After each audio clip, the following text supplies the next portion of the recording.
ದೈನಿಕ್ ಭಾಸ್ಕರ್ ಹೇಳಿತ್ತು ಆಮ್ ಆದ್ಮಿ ಪಕ್ಷ 50ರ ಗಡಿ ದಾಟುತ್ತೆ ಅಂತ ಹೇಳಿ. ಪೋಲ್ ಅನ್ನ ನೋಡಿದ್ರೆ ಬಿಜೆಪಿಗೆ ಸ್ಪಷ್ಟ ಬಹುಮತ 45 ಕ್ಷೇತ್ರದಲ್ಲಿ ಗೆಲ್ಲಬಹುದು ಬಿಜೆಪಿ ಅಂತ ಹೇಳಿ. ಈಗ ರಿಸಲ್ಟ್ ಬರ್ತಾ ಇದೆ. ಬಿಜೆಪಿ ಆಮ್ ಆದ್ಮಿ ಪಾರ್ಟಿಯ ನಡುವೆ ಜಿದ್ದಾಜಿದ್ದಿ ಆರಂಭವಾಗಿದೆ.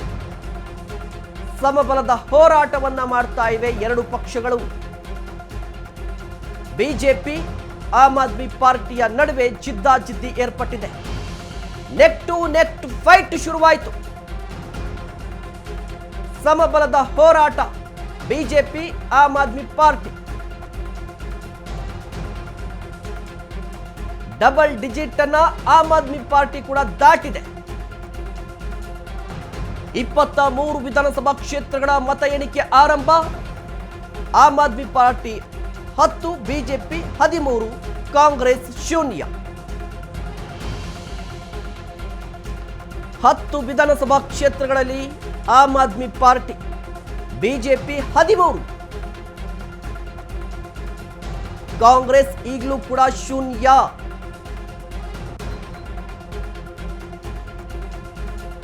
ಮ್ಯಾಜಿಕ್ ನಂಬರ್ 36 ಯಾರು ರೀಚ್ ಮಾಡ್ತಾರೆ? ಆರಂಭದಲ್ಲಿ ಕಾಂಗ್ರೆಸ್ಗೆ ಬಿಗ್ ಶಾಕ್ ಎದುರಾಗಿದೆ. ಆರಂಭದಿಂದಲೇ ಕಾಂಗ್ರೆಸ್ ಗಳಿಸಿದ್ದು ಏನೂ ಇಲ್ಲ, 0. ಯಾವ ಕ್ಷೇತ್ರದಲ್ಲೂ ಕೂಡ ಕಾಂಗ್ರೆಸ್ಗೆ ಮುನ್ನಡೆ ಸಿಕ್ಕಿಲ್ಲ. ಅಂಚೆ ಮತ ಇರಬಹುದು ಅಥವಾ ಈಗ ನಡೀತಾ ಇರುವಂತಹ ಮತ ಎಣಿಕೆ ಆಗಿರಬಹುದು. ಈ ಎರಡು ಮತ ಎಣಿಕೆಯಲ್ಲೂ ಕೂಡ ಕಾಂಗ್ರೆಸ್ 0. ಈಗ 15 ವಿಧಾನಸಭಾ ಕ್ಷೇತ್ರದಲ್ಲಿ ಬಿಜೆಪಿ ಮುನ್ನಡೆಯನ್ನ ಸಾಧಿಸಿದೆ. 15 ವಿಧಾನಸಭಾ ಕ್ಷೇತ್ರ ಬಿಜೆಪಿ, 12 ಎಎಪಿ.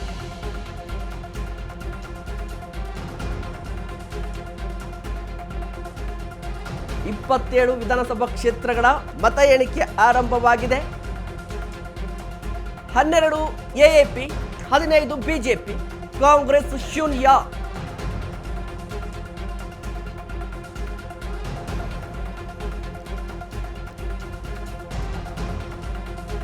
ಹತ್ತು ಎಕ್ಸಿಟ್ ಪೋಲ್ಗಳ ರಿಸಲ್ಟ್ನ ಪೈಕಿ 8 ಎಕ್ಸಿಟ್ ಪೋಲ್ಗಳು ಬಿಜೆಪಿಗೆ ಗೆಲುವು, ಬಿಜೆಪಿಗೆ ಸ್ಪಷ್ಟ ಬಹುಮತ ಅಂತ ಹೇಳಿತ್ತು. ಮತ್ತೊಂದು ಕಡೆ ಸಟ್ಟಾ ಬಜಾರ್ ಹೇಳಿತ್ತು 50-50 ಕಂಪ್ಲೀಟ್ ಆಗಿ ಅತಂತ್ರ ಪರಿಸ್ಥಿತಿ ಅಂತ. ದೈನಿಕ್ ಭಾಸ್ಕರ್ ಹೇಳಿತ್ತು ಆಮ್ ಆದ್ಮಿ ಪಾರ್ಟಿಗೆ ಅಧಿಕಾರ ಅಂತ ಹೇಳಿ. ಈಗ ಎಕ್ಸಿಟ್ ಪೋಲ್ ಕತೆ ಮುಗಿದಿದೆ, ಎಕ್ಸಾಕ್ಟ್ ಪೋಲ್ ಬರ್ತಾ ಇದೆ. ಪಕ್ಕಾ ನಂಬರ್ ನೋಡ್ತಾ ಇದ್ದೀರಾ?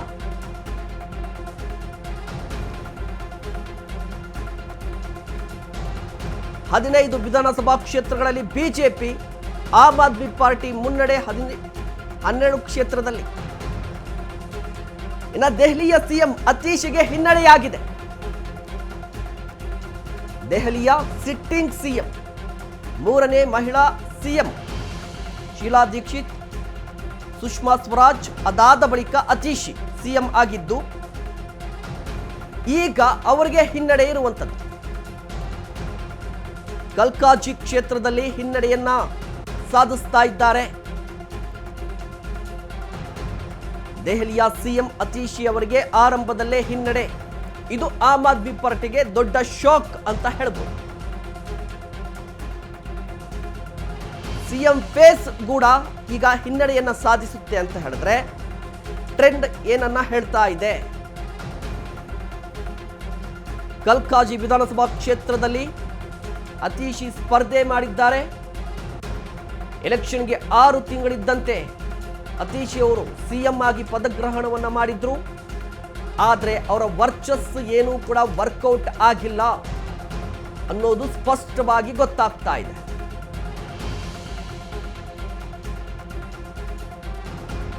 ಮಾಜಿ ಡಿಸಿಎಂ ಮನೀಶ್ ಸಿಸೋಡಿಯಾಗೂ ಕೂಡ ಹಿನ್ನಡೆ. ಮಾಜಿ ಡಿಸಿಎಂ ಮನೀಶ್ ಸಿಸೋಡಿಯಾ ಅಬಕಾರಿ ನೀತಿ ಹಗರಣದಲ್ಲಿ ಜೈಲು ವಾಸವನ್ನ ಅನುಭವಿಸಿದಂತಹ ಸಿಸೋಡಿಯಾಗೂ ಕೂಡ ಹಿನ್ನಡೆ.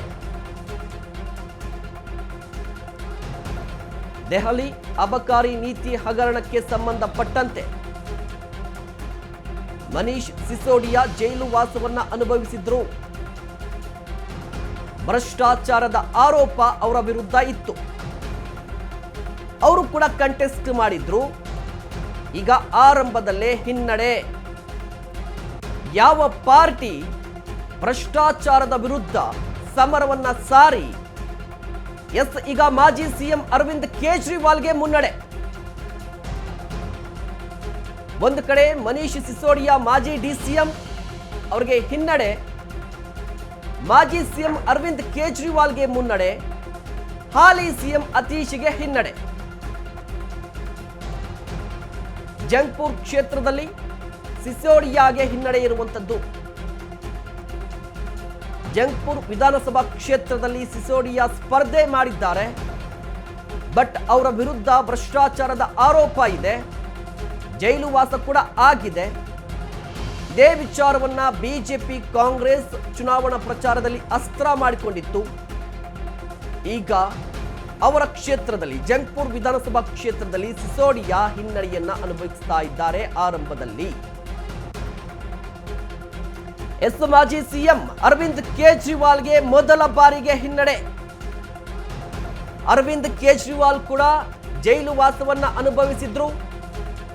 ದೆಹಲಿ ಅಬಕಾರಿ ನೀತಿ ಹಗರಣಕ್ಕೆ ಸಂಬಂಧಪಟ್ಟಂತೆ ಜೈಲು ವಾಸ, ಅದಾದ ಬಳಿಕ ಜಾಮೀನು, ಸಿಎಂ ಕುರ್ಚಿಗೆ ರಾಜೀನಾಮೆ, ಬಿಜೆಪಿ ವಿರುದ್ಧ ಸಮರ. ಈಗ ಅರವಿಂದ್ ಕೇಜ್ರಿವಾಲ್ ಕೂಡ ಹಿನ್ನಡೆ.